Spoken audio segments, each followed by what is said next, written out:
Assalamualaikum warahmatullahi wabarakatuh. Salam Rahayu, salam kebajikan, Om Swastiastu, Namo Buddhaya, salam sejahtera. Di sini saya akan menjelaskan tentang nilai-nilai perjuangan bangsa Indonesia melawan penjajah. Yang pertama yaitu kolonialisasi Portugis dan Spanyol, dan yang kedua yaitu pemerintahan kolonial Hindia Belanda. Untuk kolonisasi Portugis dan Spanyol dilakukan di Selat Malaka pada tahun 1511, menjadikan Malaka sebagai pintu gerbang rempah-rempah Asia. Pentingnya rempah-rempah bagi bangsa Eropa mendorong Portugis akhirnya melakukan kerjasama dengan beberapa pengusaha lokal Indonesia. Kedatangan Spanyol pada tahun 1571 di Maluku menjadikan presiden buruk bagi koloni Portugis. Politik monopoli rempah-rempah di Maluku tidak dapat dilaksanakan dengan baik. Keberhasilan Portugis mengalahkan Spanyol tahun 1595 mengakibatkan kebutuhan rempah-rempah di Eropa terganggu dan membawa dampak kepada pedagang-pedagang Eropa lainnya, seperti Belanda, sebagai usaha untuk menjadi dan berlayar ke Indonesia. Tim Pendidikan Pancasila UNESA 2019 halaman 55. Untuk pemerintahan kolonial Belanda tersendiri datang pada tahun 1595 menjadi titik awal kolonialisme imperialisme di Indonesia, terkhususnya untuk menguasai rempah-rempah. Belanda membentuk VOC pada tahun 1602 sebagai sebuah kongsi dagang dengan tujuan agar menerapkan dunia perdagangan internasional dengan sistem terbuka. Sebagai sebuah kongsi dagang VOC sendiri memiliki kewenangan penuh untuk memiliki satuan militer, mencetak uang sendiri, mengadakan perjanjian dengan pengusaha lokal, monopoli dagang, dan menyetai uang sendiri. Dampak negatif dari VOC sendiri di Indonesia ialah Indonesia mengalami beberapa kali penjajahan yang menerapkan praktik monopoli, kolonialisme, dan imperialisme untuk kepentingan bangsa asing. Tim Pendidikan Pancasila UNESA 1955. Untuk nilai religi sendiri yaitu keragaman agama yang dianut masyarakat Indonesia semakin banyak karena adanya pengaruh agama baru dari masyarakat Eropa, yaitu agama Katolik dan Protestan. Hal ini mengakibatkan masyarakat Indonesia mampu mengawinkan agama baru sesuai dengan nilai budaya tanpa mengurangi makna dan hakikat agama itu sendiri. Bukti fisik yang menunjukkan adanya akulturasi sosial dalam penyebaran agama baru ini adalah banyaknya bangun gereja bercorak Katolik dan Protestan di Indonesia. Untuk nilai kemanusiaan sendiri yaitu penerapan sistem tanah paksa atau kultur stelsel pada tahun 1830 sampai 1870. Yaitu bertujuan untuk meningkatkan ekonomi dan liberalisasi ekonomi tahun 1870 yang mendorong adanya proses eksplorasi dan eksploitasi di wilayah Indonesia, khususnya Jawa dan Sumatera. Untuk nilai persatuan sendiri yaitu patriotisme bangsa Indonesia mulai terlihat pada pandu-panduan lokal di berbagai wilayah Indonesia. Perjuangan lokal sebelum abad 20 bersifat kedaerahan, sedangkan perjuangan setelah pengaruh Eropa masuk ke Indonesia merupakan hal yang merubah pola perjuangan bersifat lebih nasionalis. Perjuangan bangsa Indonesia melawan sistem penjajahan. Kemakmuran Nusantara merangsang ke kolonialisme dan imperialisme bangsa Barat yang membutuhkan rempah-rempah mulai memasuki Indonesia, yaitu Portugis, Spanyol, Inggris, dan Belanda. Setelah keruntuhan Majapahit sebagai akibat perselisihan dan perang saudara, yang berarti nilai nasionalisme sudah ditinggalkan. Abad ke-16 agama Islam berkembang pesat dengan berdirinya kerajaan-kerajaan Islam seperti Samosir Pasai dan Demak. Keemasan yang telah didapat oleh bangsa Indonesia pada zaman Sriwijaya dan Majapahit menjadi hilang, yaitu kedaulatan negara hilang, persatuan dihancurkan, kemakmuran lenyap, wilayah dijajah oleh penjajah. Saat itulah memudahkan kaum kolonialisme dan imperialisme menjejakkan kakinya di Indonesia atau Nusantara. Perjuangan sebelum abad 20 yaitu perlawanan secara fisik pahlawan bangsa yang berjuang dengan semangat patriotik dan berjuang dengan gigih melawan penjajah. Abad ke-17 dan 18 perlawanan terhadap penjajah digerakkan oleh pahlawan Sultan Agung atau pada Kerajaan Mataram 1605, Sultan Agung Tirtayasa, dan Kitapa Kerajaan Banten 1650, Iskandar Muda Aceh, Untung Suropati, dan Trunajaya di Jawa Timur. Pada abad ke-19, perlawanan bangsa Indonesia melawan VOC Belanda dipimpin oleh beberapa pahlawan. Yang pertama Patimura 1817, Imam Bonjol di Minangkabau 1812 sampai 1837, Diponegoro di daerah Mataram 1825 sampai 1830, dan lain-lain. Untuk perjuangan lokal sendiri ada banyak sekali. Yang pertama yaitu pemberontakan masyarakat Maluku Ternate Tidore melawan kekuasaan kolonial Portugis dan Belanda. Yang kedua, perlawanan lokal terhadap pemerintahan kolonial Belanda terbagi dalam dua pola, yaitu masa abad ke-16 sampai masa abad ke-17 dan masa perjuangan abad ke-16 sampai 19. Yang ketiga yaitu beberapa peperangan lokal abad 16 seperti perlawanan Pangeran Hasanuddin, Pangeran Antasari, dan I Gusti Keduk Jelantik. Dan yang keempat yaitu terjadi perlawanan lokal pada abad ke-18 seperti perlawanan Tuanku Imam Bonjol, perjuangan perang Aceh, perang Diponegoro. Untuk nilai keadilan sendiri, yang pertama yaitu perjuangan mewujudkan kebebasan nasional untuk bebas dari penguasa asing atau penjajahan. Yang kedua, kebebasan liberty atau sebagai keniscayaan bagi negara-negara terjajah agar bebas dari dominasi asing secara politik dan eksploitasi ekonomi, serta bebas dari kebijakan yang menyebabkan hancurnya kebudayaan dan kepribadian bangsa itu sendiri. Untuk faktor yang membuat pergerakan nasional ini kemudian lebih radikal adalah karena posisi dilakukan ditandai oleh perbedaan ras, karena di Indonesia wilayahnya sangat luas dan terdapat berbagai macam ras atau suku. Yang kedua yaitu adanya etika politik yang dimulai dengan politik kesejahteraan bagi rakyat kebanyakan.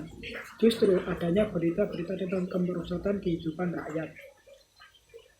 Selama periode tahun 1900 sampai 1945, banyak kemajuan serta perubahan dan bangunan-bangunan besar telah dijalankan. Di antaranya ialah desentralisasi, perubahan pemerintah, perbaikan kesehatan rakyat, emigrasi, dan perbaikan pertanian. Masa pergerakan nasional Indonesia. Pender mencanangkan program pendidikan untuk membuat rakyat Indonesia bebas dari buta huruf dan kebodohan sehingga kelak mereka dapat memimpin sendiri bangsa dan negaranya. Untuk bentuk penyelenggaraan pendidikan pada masa kolonialisme yaitu ada tiga. Yang pertama pendidikan kolonial, yaitu diselenggarakan pada masa kolonial. Bidang pengajaran terjadi perkembangan pesat untuk khusus kalangan tertentu saja, yaitu bangsawan. Pada akhir abad 19 terdapat 731 sekolah rendah dan 131.000 orang murid. Anak-anak Bumi Putra mengikuti sekolah-sekolah yang terbagi menurut kelas sosial. Yang pertama bagi anak pribumi, yaitu golongan bawah. Bagi anak pribumi sendiri kalangan menengah, khusus bagi anak Bumi Putra kalangan atas, yaitu bangsawan. Yang kedua yaitu perguruan kebangsaan, merupakan perguruan kebangsaan yang didirikan oleh intelektual muda, digunakan untuk membentuk kepribadian dan mental bangsa melalui semangat nasionalisme.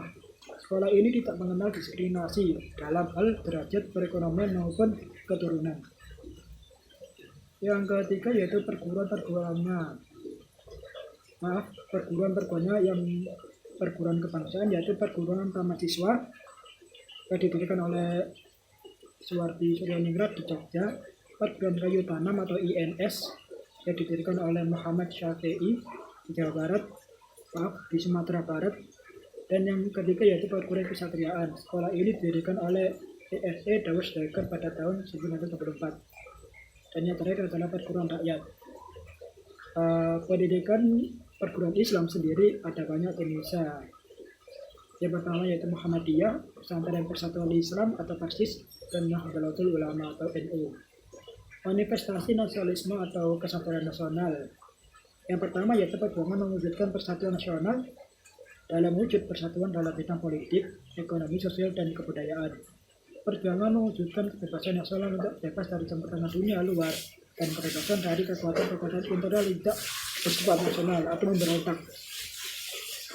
Yang ketiga yaitu perjuangan untuk mewujudkan keaslian keberadaan atau keistimewaan atau dalam arti kepribadian suatu identitas bangsa. Dan yang terakhir yaitu perjuangan untuk memperoleh kehormatan, kewibawaan, gengsi, dan pengaruh atau harga diri. Soekarno 1976 halaman 5. Nilai-nilai masa pergerakan nasional Indonesia. Untuk nilai religi sendiri yaitu keragaman agama dan ritual agama yang berkembang dalam masyarakat. Agama menjadi salah satu bagian terdekat dari wujud perjuangan bangsa Indonesia di dapat mewujudkan kemerdekaannya melalui penanaman konsep hak dan etos manusia sebagai umat beragama untuk terus belajar. Yang ketiga yaitu perjuangan mencari cita kemerdekaan melalui suatu gerakan patriotisme modern nasionalis yang mengembangkan peranan wanita sebagai pejuang modern. Dan yang terakhir yaitu keragaman budaya sudah pernah diuraikan dalam tulisan Pujangga Besar Majapahit.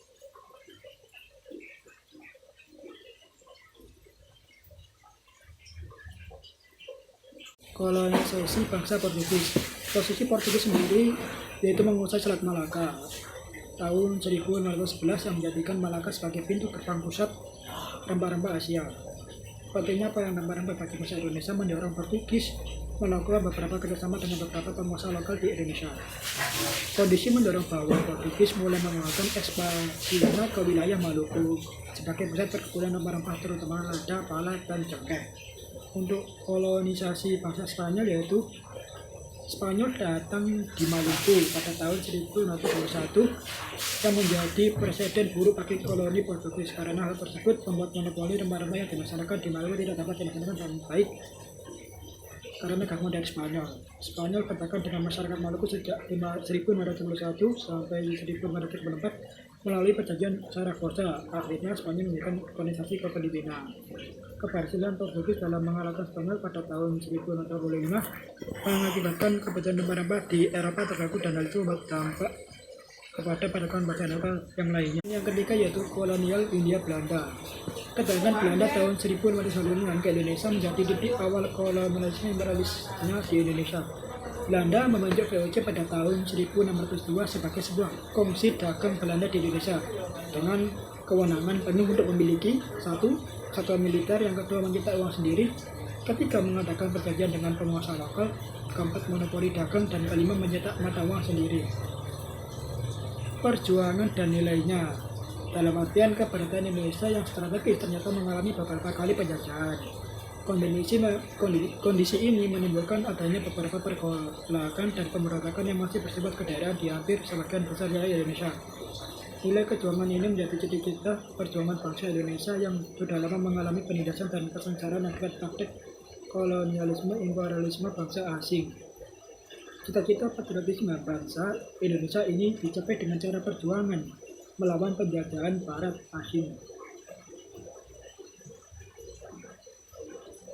Nilai kejuangan tersebut antara lain satu, nilai religi yaitu keragaman agama yang dianut masyarakat semakin banyak. Dan yang kedua nilai kemanusiaan, adanya jaringan perdagangan Indonesia yang membuka peluang untuk berinteraksi sosial dengan beraneka ragam suku dan bangsa. Yang ketiga yaitu nilai persatuan, bentuk sikap patriotisme bangsa Indonesia yang mulai terlihat pada bentuk perlawanan lokal di berbagai daerah. Dan yang terakhir yaitu nilai keadilan, perkembangan yang didasarkan atas politik kesejahteraan rakyat serta politik asosiasi menimbulkan golongan intelektual yang penuh dengan kesadaran akan nilai keadilan di masyarakat. Kesimpulan yang dapat diambil dari perjuangan bangsa Indonesia malam ternyata yaitu saya berpendapat bahwa negara Indonesia sebagai penghasil rempah-rempah yang terluas yang dapat diberikan dengan buku sejarah justru membuat rakyat Indonesia menjadi terjajah dan mengalami penderitaan lahir batin yang mendalam.